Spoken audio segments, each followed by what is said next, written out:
我真係冇入錯行啦。令我喺話劇中咧學識咗享受。今次嘅演出係令我發現自己真係好中意做戲。我會話係幸福同埋有愛。好風景多的是，夕陽平常事。然而眼見的每天不相似。今次呢個團隊嘅相遇，令到我哋可以走埋一齊，成就到一件好有意義嘅事。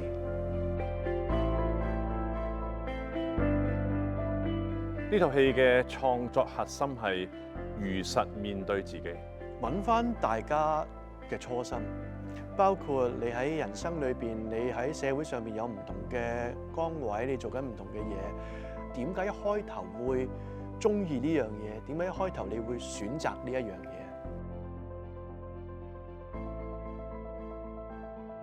我係董朗生 Hugo， 咁我今次飾演嘅角色就係黃希哲，咁就喺日落旅館嘅其中一個表演者。其實個故事就係講緊，即係我黃希哲以前經歷咗一啲唔好嘅嘢，令到佢好驚觀眾，佢開始越嚟越覺得自己唱唔到嘅原因係因為望咗班觀眾，望咗班評判，唔知佢哋點樣睇自己。我每一次我想再做好啲嘅時候，佢慢慢形成咗一個壓力，而令到佢經常性走音。咁而呢一個故事，我係好大感觸。我出嚟做嘢，可能大概做咗5年左右。而工作喺呢5年期間，我哋好多時我哋要見到觀眾，好多時我哋要見到我哋自己同行嘅人，然之後我哋會互相俾 comment， 又或者互相，又或者甚至乎喺演出嘅過程入邊，你係會感受到佢哋嘅眼睛。好老實講，唔係所有人嘅眼睛都係一種好欣賞嘅眼睛。呢一個戲同我嗰個聯繫咁深嘅情況底下，佢開始慢慢咁樣喺我排緊戲嘅過程入邊，佢同一時間佢去幫我去梳理究竟我同觀眾之間有乜嘢關係。讓感受像流水，如能繼續唱，都必須唱下去。要是聲線亦耗損，就以五指奏下去，只沾一擔亦拆穿，就以記憶唱下去。是誰諷刺幸運？讓感受像流水，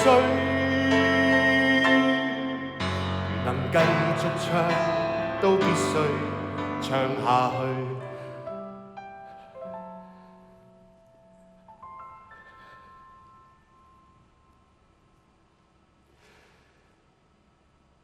如能繼續唱，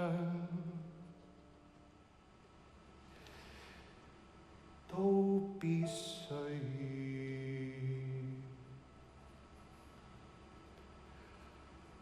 迎途追。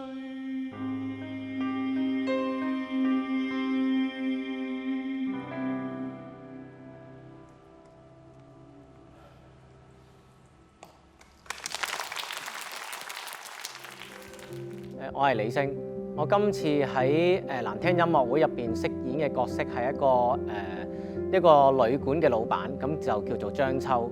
咁佢個人嘅性格就比較有少少古肅啦、文室啦，咁但係亦都係一個好有自己諗法啊，好有一個理想嘅一個人。呢一類型嘅角色我都係第一次去做。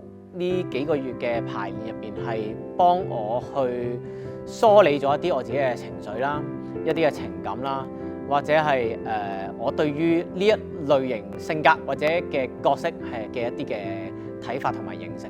我叫岑幸富啊，我係一個因為交通意外而左手截肢、左腳盤骨削咗羊軛和絲嘅展覽藝術家。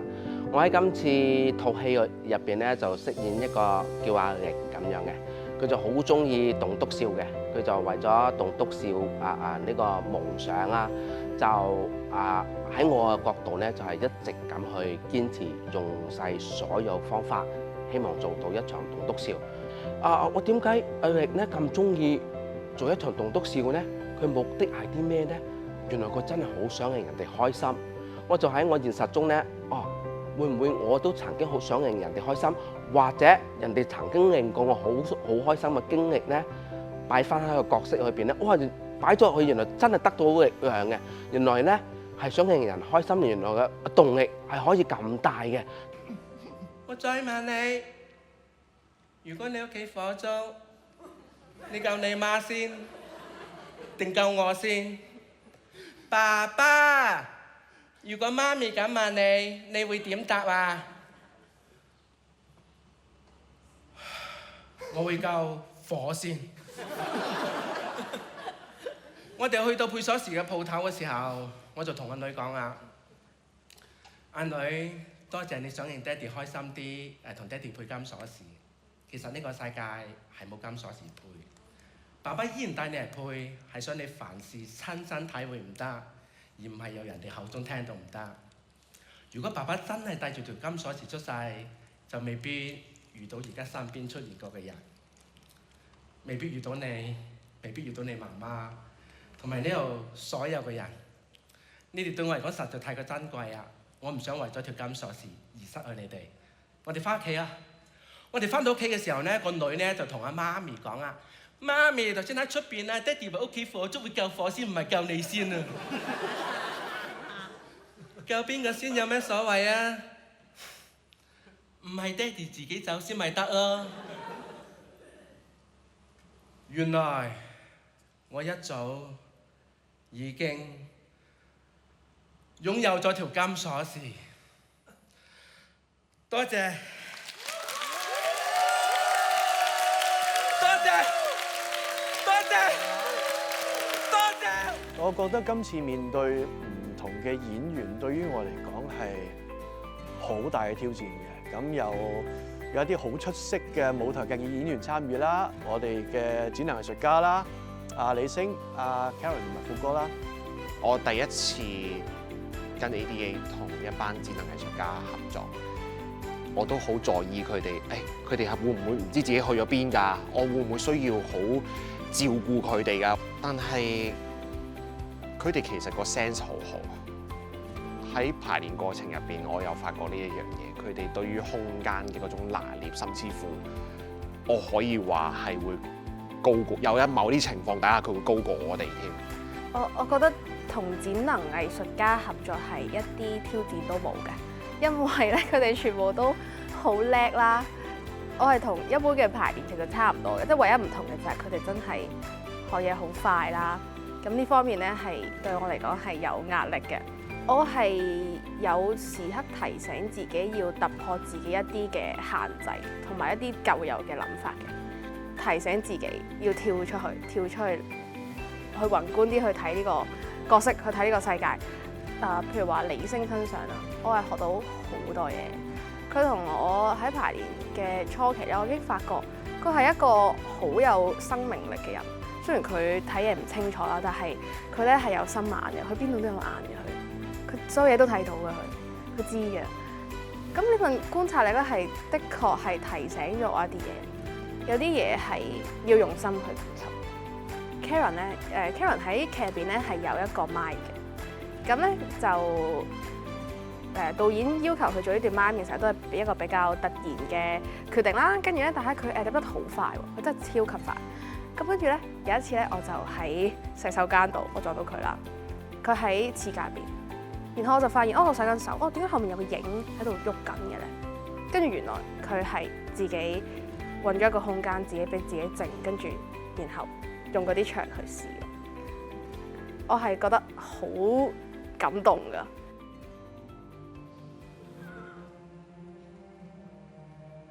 我喺度做咗嘢咁耐，從來都冇犯過錯。我今日都係為咗大家，為咗呢一度，我先至落藥啫。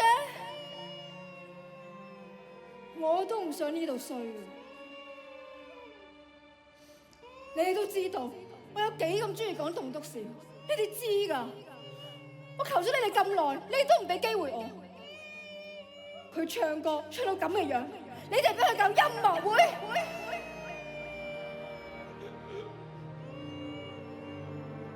我好努力咁樣練習，好努力咁樣講，好努力咁樣練習，好努力咁樣講。你哋唔俾我講，日出時分。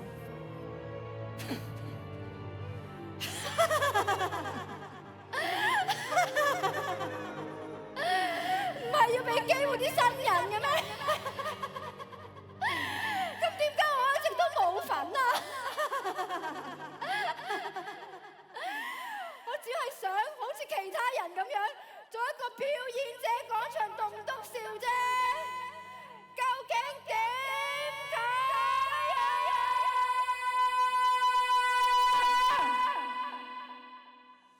我覺得今次最大嘅成就感就係、我可以喺個台上邊好自在同埋好自由咁樣去表達自己，同埋喺台上邊真係好 free 咁去玩咯。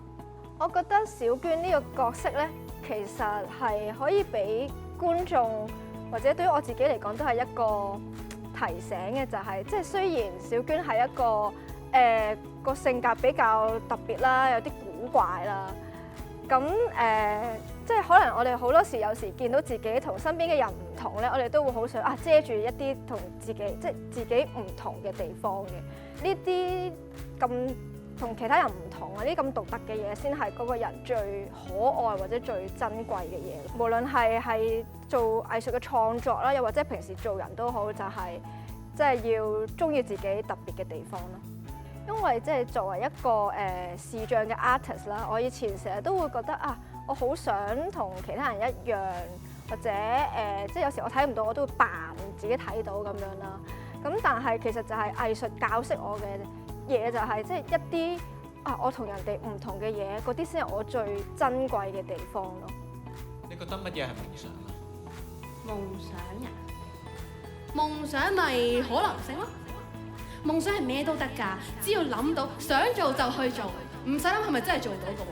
最緊要有熱情，同埋咧，我哋問下自己，我哋想要啲乜嘢，我哋想做啲乜嘢，跟住就俾心機去做咯。就好似呢度咁樣啫嘛。呢度而家係一個 lobby， 聽日就係我嘅舞台，又或者係其他人嘅舞台咯。我覺得，就算喺呢個咁山卡嘅旅館度搞一場新詩發佈會，都一樣會有好多人嚟。只要肯發夢，就會有可能。Interesting。可能聽日真係冇人嚟，又或者冇人就需要呢度咧。點會啊？有人嘅地方就需要表演㗎啦。如果真係有呢一日嘅話，咁咪休息下咯。又或者唔好搞咯，實有路行㗎。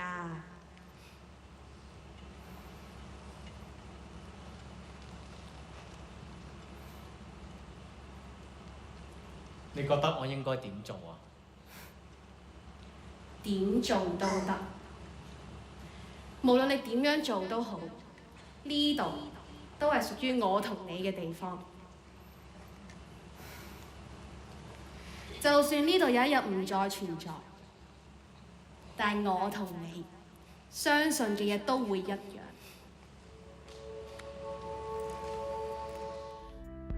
點解要做一個舞台劇咧？點解要做個戲咧？因為我哋有啲故事想講，而嗰啲故事係應該係要令到人哋攞到啲力量離開劇場，攞到一啲安慰又好，攞到啲支持又好。哇！又原來喺個台面上面有一個榜樣係做緊戲嘅，咁都係一個好好嘅能量可以攞走，係俾啲觀眾。咁我更加相信係咁樣，就算我哋嘅演出唔完美，就算個劇本唔完美，就算台燈聲唔完美，去到嗰刻觀眾睇嘅時候就唔會睇嗰啲嘢嘅，就係睇喺台面嘅演員有幾真摯，有幾吸引。李星彈琴，佢自彈自唱嗰一 part， 我企咗喺觀眾席最後嗰度睇嘅。我嗰一刻，我覺得就算一個好有經驗嘅舞台劇演員，佢彈琴同埋唱歌嘅造詣都十分之高，我覺得佢都唔夠李星嗰刻咁 powerful。嗰種動容係唔係技巧嚟嘅？係啊，任何技巧都做唔到嗰種動容。係一個好直接心靈上邊嘅觸碰嚟。多經典的歌後，一霎眼已走，前面着青葱的山丘，轉眼變危憂。這個剎那宇宙，拒絕永久，世事無常，還是未看夠，還未看透。多好玩的東西，早晚會放低。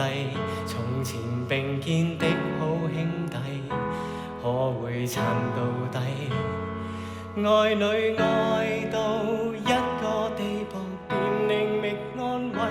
往當初苦苦送禮，最嚴的花位，最後花爛泥。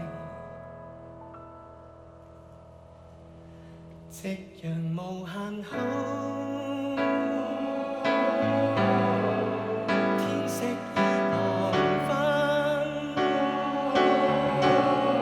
本想去憑愛去換最燦爛一生，想不到長吻帶來更永恆傷感。夕陽無限好，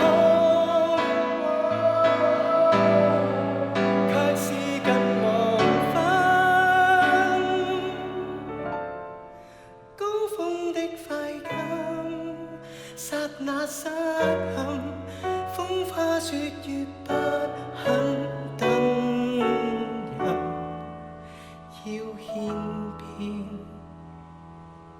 獻吻。